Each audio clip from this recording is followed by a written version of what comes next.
ETF index mutual funds నేర్చుకుని stock మార్కెట్లో రాణించాలనుకుంటున్నారా? వెంటనే ఈ నెంబర్కి కాల్ చేయండి. Welcome to our channel. నేను రమారావి. చాలామంది పొద్దున్నే లేవగానే యోగాకి వెళ్ళిపోతారు, వాకింగ్కి వెళ్ళిపోతారు.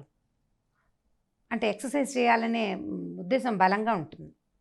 కాకపోతే మిగిలిన వాళ్ళకు కూడా అంటే మిగిలిన జనాలందరికీ కూడా చేయాలని ఉంటుంది, కానీ చేయలేకపోతారు. బద్ధకమో లేకపోతే టైం బాగా సెట్ చేసుకోలేకపోవటమో అలాంటి సమస్యలు ఉంటాయి.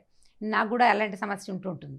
అయితే దీనికి పొద్దున్నే లేచి ఎక్సర్సైజ్ చేయటానికి ముందు రోజు రాత్రే ప్లాన్ చేసుకోవాలండి. ఒక ఫారిన్ వీడియోస్లో బోల్డ్ అని రకరకాల ఇంటర్నెట్లో వీడియోస్ కనిపిస్తుంటాయి. ఎప్పుడో ఒక 10-12 ఏళ్ల క్రితం చూశాను, నాకు ఇంట్రెస్టింగ్ అనిపించింది. 1-2 ఇంప్లిమెంట్ చేయడానికి ట్రై చేశాను. సరే, దాని మీద కొంచెం డెవలప్ చేశాను కూడా. దీన్ని రాత్రిపూట మనం కిచెన్ క్లీన్ చేసుకుంటారు, ఆడవాళ్ళకి సంబంధించిన వ్యవహారమే ఇది పూర్తిగా. వంటిల్లు పూర్తిగా క్లీన్ చేసుకోవటం, స్టవ్ ఒకసారి శుభ్రంగా తుడిచేసుకోవటం, డైనింగ్ టేబుల్ పూర్తిగా సర్దేసుకోవటం. ఇవి మొత్తం సర్దేసిన తర్వాత ఫ్రెష్గా కనపడుతుంది కదా కిచెన్. పొద్దున్న లేచేసరికల్లా మనకు ఆ పని ఉండదు. చాలామంది ఏం చేస్తారంటే రాత్రి భోజనం అయిన తర్వాత ఇంకా పని చేయ బుద్ధి కాదు. అంటే అందరూ నేను కూడా ఉన్నానండి అందులో. ఇక పని చేయాలనిపించదు. ఏదో టీవీ చూస్తున్నో, ఫోన్ చూసుకుంటున్నో, పుస్తకం చదువుకుంటున్నో కాలక్షేపం చేసి రేపు పొద్దున్నే 10 నిమిషాల ముందు లేచి చేసుకుందాంలే అని అనిపిస్తుంది. కాకపోతే ఆ 10 నిమిషాల ముందు కనుక మనం లేవలేకపోయామా, 10 నిమిషాలు వెనక్కిపోయినట్టేనా? అప్పుడు ఇంకేముంది ఎక్సర్సైజు, ఇంకేం లేదు. చిరచిరలు, విసుగు, చిరాకు, పని అవ్వలేదని అనుకుంటూ ఉంటాం, అలాగే మిగులుతుంది. కానీ రాత్రిపూట కనుక మైండ్ మేకప్ చేసుకుంటే, మన మైండ్ సెట్ని కొంచెం మార్చుకొని ఒక్క 15 మినిట్స్ 15 అంకెని స్టవ్ గట్టు మీద వేసి పెట్టుకోండి. అంటే స్టవ్కి పైన వెనకాల ఉండే గోడ మీద 151 వేయండి. 15 నిమిషాల పాటు పడుకునే ముందు కనుక పని చేస్తే అప్పుడు పొద్దుటిపూట ఎక్సర్సైజ్కి టైం ఉంటుందండి. అది కూడా పెద్దగా విపరీతంగా చేసేయక్కర్లేదు, ఈజీగా చేయొచ్చు. అది కూడా చెప్తాను. రాత్రే మనం స్టవ్ గట్టు తుడిచేస్తాము, ఖాళీ చేయాల్సిన గిన్నెలు తీసేస్తాము. పొద్దున్నే లేచి 4ంటికి లేచేసి గిన్నెలు దోమేసుకుని వాకిళ్ళు తుడిచేసే బంగారు తల్లులు ఉంటే వెల్ అండ్ గుడ్ అనుకోండి. మరి బంగారు తల్లుల్లో లేని వాళ్ళు, మామూలు జనం ఏం చేయాలంటే రాత్రి పని చేసేయాలి. అక్కడి నుంచి పొద్దున్నే లేస్తామా, లేవగానే వంటింట్లోకి వస్తే ఒకేసారి ఒక చిక్కు తీసిన ఫీలింగ్ వస్తుంది చూడండి. బాగా చిక్కుపడిన జుట్టును తీసేస్తే ఎంత ఫ్రెష్ ఫీల్ వస్తుంది, అలాంటి ఒక మంచి ఫీల్ వస్తుంది కిచెన్లోకి రాగానే. సో ఇప్పుడు ఆనందంగా మనం గుడ్ మార్నింగ్ మెసేజ్లు అవి చూసుకుందామని అనుకోకుండా ఫోన్ ముట్టుకోదండి పొద్దున్నే. సీరియస్లీ, ఫోన్ ముట్టుకున్నామా చెడిపోయామే, ఆ రోజుకి పోయింది. మనం గుడ్ మార్నింగ్ వాళ్ళు ఎవరో పెడతారు, మనం కూడా తోచక పెట్టకపోతే ఎట్లా, మనము గుడ్ మార్నింగ్ కొడతాం. ఈ లోపల 3, 4, 36 వస్తాయి. వాటన్నిటికీ సమాధానం చెప్తుంటే మనం రాత్రి మిగిల్చిన 15 నిమిషాలు గంగలో కలిసినట్టే ఇంకా. అందుకని ఇది చెయ్యొద్దు, అసలు ఫోన్ ముట్టుకోకండి. ఈ 15 నిమిషాల్లో కనీసం 7 నిమిషాలని మనం ఎక్సర్సైజ్ చేయొచ్చు. ముందు 2 చేతులు గాల్లోకి చాపండి. తర్వాత కాళ్ళ మీద అంటే బొటన వేల మీదకి బాడీని తీసుకురండి. పొడుగ్గా చాచి పైనున్న సీలింగ్ని అందుకోవడానికి 2 చేతులతోటి అంటుకోవడానికి ట్రై చేయండి. అంటే మనం నిటారుగా నిలబడాలన్నమాట. పాదాల మీద కాకుండా పాదాలు కూడా పైకి చాచి బొటన వేళ్ళ మీదకి వచ్చేలాగా ట్రై చేయండి. ఈ పైన పట్టుకోవడానికి ఒక 5 టైమ్స్ ట్రై చేయండి.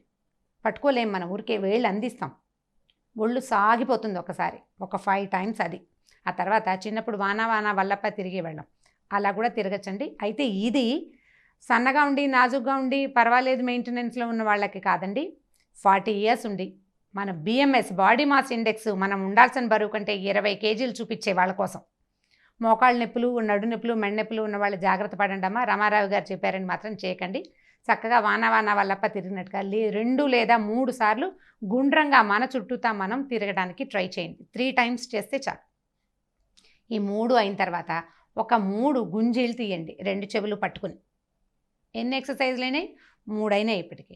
తర్వాత మీరు నిన్న సాయంత్రం మీకు బాగా చిరాకు తెప్పించిన ఒక సంఘటనని, వ్యక్తిని జ్ఞాపకం చేసుకుని వాళ్ళని కొట్టడానికి ట్రై చేసినట్టుగా గాలిలోకి పంచెస్ వేయండి. ఒక 10 లేదా 8. అయితే ఇంట్లో వాళ్ళని తలుచుకోకండి. ఎప్పుడైనా అసంకల్పిత ప్రతీకార చర్యగా చేతులు వాళ్ళ మీదకి వెళ్ళిపోతాయి. అలా కాకుండా బయట విషయాల్ని తలుచుకోండి. ఈ 5 పంచెస్ నుంచి 8 పంచెస్ దాకా చేతితో ఏం లేదు, ఇట్లా ఫిస్ట్ చేస్తున్నట్టు, అంటే ఫైట్ చేస్తున్నట్టుగా. ఇది 4వ ఎక్సర్సైజ్. ఈ 4 అయిన తర్వాత ఒకసారి ముందుకి వంగి పాదాలు అంటుకోవటానికి ట్రై చేయండి. ఇది 5వ ఎక్సర్సైజ్. ఇవన్నీ కూడా 3 నుంచి 5 లేదా బాగా శక్తి ఉంటే 10 దాకా. ఈ 5 ఎక్సర్సైజులు 2-3 రోజులు చేసిన తర్వాత వీటి అంకెలు పెంచుకోండి. మొదటి రోజున చాలా బద్ధకంగా ఉంటుందండి, తర్వాత బాగా అలవాటైపోతుంది. ఇది కనుక మీరు రెగ్యులర్గా చేస్తే ఒక వారం రోజులు తిరిగేసరికి మీ పర్సనాలిటీలో వచ్చిన డిఫరెన్స్ మీకు తెలుస్తుంది. 10 రోజులు పోయాక జనాలకు అర్థమవుతుంది ఈవిడేదో కొంచెం స్లిమ్ అవుతోంది అని. అండ్ యాక్టివ్గా అవుతుందండి. రాత్రి మిగిల్చుకున్న 15 నిమిషాల్లో కనీసం సగం టైంని మీ శరీరం కోసం వినియోగించుకోండి. స్మాల్ ఎక్సర్సైజెస్ చాలా చిన్నవి. దీనికోసం మళ్ళీ ఇంటర్నెట్ చూసి 7 మినిట్స్ యోగా చూసి దానికి మళ్ళీ యోగా మ్యాట్ వేసుకుని పైజమా వేసుకుని దానికి టీషర్ట్ వేసుకుని అవి ఇవి కొనుక్కుని ఏమీ కష్టపడద్దండి. మీరు ఏ నైటీతో ఉన్నారో, ఎలాంటి డ్రెస్సింగ్తో ఉన్న, చీరలతో ఉంటే సరే, ఎలా ఉన్నా సరే ఇవి 5 చేయొచ్చు. ఇవి దేనికి ఇబ్బంది పెట్టవు. ఈజీగా సింపుల్గా చేయొచ్చు. కొద్ది రోజుల్లోనే మీకు డిఫరెన్స్ వస్తుంది. అండ్ ఒళ్ళు స్ట్రెచ్ అవ్వడానికి అలవాటు పడుతుంది. ఆ తర్వాత ఈ టైం మేనేజ్మెంట్ కనుక మీకు ప్రాక్టీస్ అయితే అప్పుడు చక్కగా ఏ యోగా క్లాస్లోనో చేరచ్చు. మొదటిసారి కనుక యోగా క్లాస్లో చేరామనుకుందాం మనం టైం చూసుకుని, మొదట్లో ఒళ్ళు నొప్పులు వస్తుందండి, మామూలుగా ఉండదు. అసలు 2-3 రోజుల తర్వాత ఎందుకు అనవసరంగా చేరాము అని అనిపించి మానేస్తారు చాలామంది. మానేసే ఆ నొప్పులు నెలైనా తగ్గవు. రోజు చేస్తుంటే మెల్లిగా తగ్గుతాయి అనుకోండి. కాకపోతే గంట సేపు ఒళ్ళు పిచ్చుకోవటం ఎందుకు, ఈ స్ట్రెచ్చింగ్ ప్రాక్టీసులు చేయండి. కొన్నాళ్ళు చేసిన తర్వాత కావాలంటే ఇంకా ఫర్దర్ స్ట్రెచ్చింగ్స్కి మనం నెట్ బ్రౌజ్ చేసి చూసుకోవచ్చు. సో ఇది కనుక ప్రాక్టీస్లో పెట్టుకున్నారంటే పొద్దుటి పూట ఒక 7 నిమిషాలు పడుతుందండి మొత్తం మీద.